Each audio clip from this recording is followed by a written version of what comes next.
بسم اللہ الرحمن الرحیم۔ وہ سر سے لے کر پاؤں تک پردے میں ملبوس مارکیٹ جانے کے لیے تیار تھی۔ فلیٹ سے نکل کر لاک لگایا اور چابی پڑوسن کے حوالے کر دی۔ پڑوسن نے چابی تھامتے ہوئے معنی خیز نظروں سے اسے دیکھا اور ہلکی سی طنزیہ مسکراہٹ کے ساتھ اندر کی طرف چلی گئی۔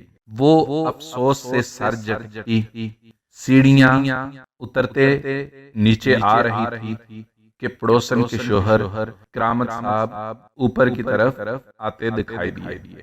اس پہ نگاہ پڑتے ہی کرامت صاحب کی آنکھوں میں خباثت چمکی۔ کچھ دور سے ہی با آواز بلند مخاطب ہوئے، ارے بابی جان۔ سارا زور لفظ جان پہ لگا دیا تھا گویا۔ کہیں جا رہی ہیں، کچھ ضروری کام ہے تو عرض کیجیے، ہم جو موجود ہیں آپ کہاں خود سنبھالتی پھریں گی۔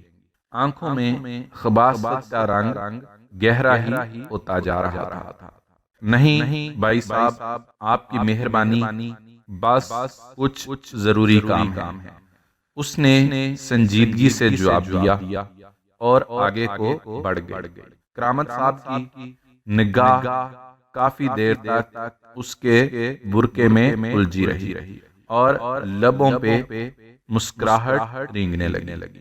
مین روڈ پر نکلتے ہی اسے لگا جیسے ہر کوئی مزحزح خیز نگاہوں سے اسے اپنی گرفت میں لیے ہوئے ہے، اور یہ کوئی آج کے دن کی بات نہیں تھی۔ ہر بار باہر نکلتے ہوئے اسے انہی سب چیزوں کا سامنا کرنا پڑتا تھا، اور وجہ تھی اس کا برقع۔ اس ماڈرن ایریا میں رہتے ہوئے جہاں دوپٹہ تو دور کی بات، مکمل لباس بھی کم ہی خواتین پہ نظر آتا تھا، اس کا برقع پہننا واقعی عجیب تھا۔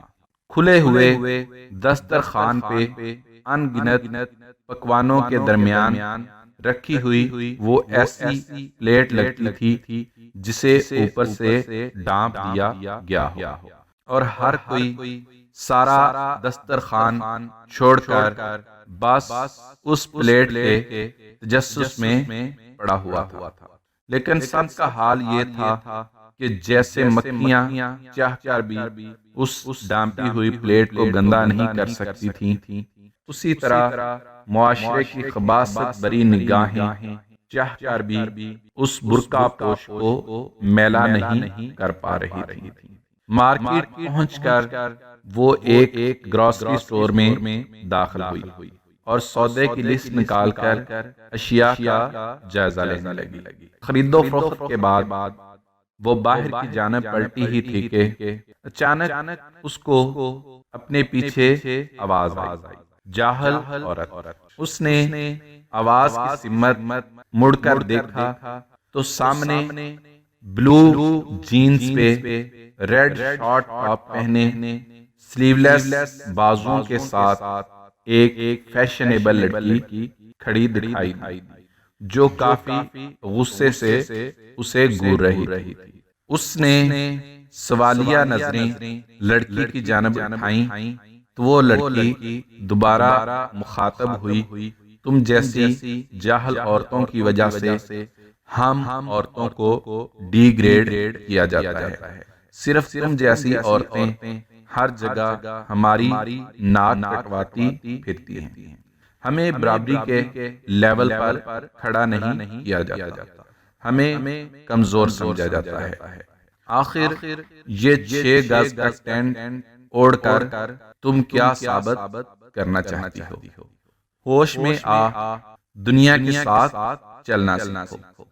دنیا اتنی ماڈرن ہو چکی ہے، کہاں سے کہاں پہنچ چکی ہے، اور تم جیسی جاہل عورتیں ابھی تک اس تمبو سے ہی باہر نہیں آ سکتی۔ اس نے سکون سے اس کی پوری بات سنی، پھر 2 قدم آگے بڑھی اور اطمینان سے گویا ہوئی، زمانہ جاہلیت میں جب اسلام نہیں تھا تو لوگ بے لباس تھے، پھر اسلام آیا، لوگوں کو سمجھ بوجھ دی اور لوگ اپنے آپ کو ڈانپنے لگے۔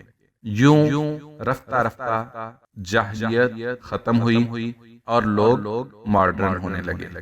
اب اگلی بات کا فیصلہ آپ خود کر لیں کہ زمانہ جاہلیت میں ننگے ہو کر جنگلوں میں گھومنے اور زمانہ جدید میں ننگے ہو کر سڑکوں، پارکوں اور ہوٹلوں میں گھومنے میں کیا فرق ہے؟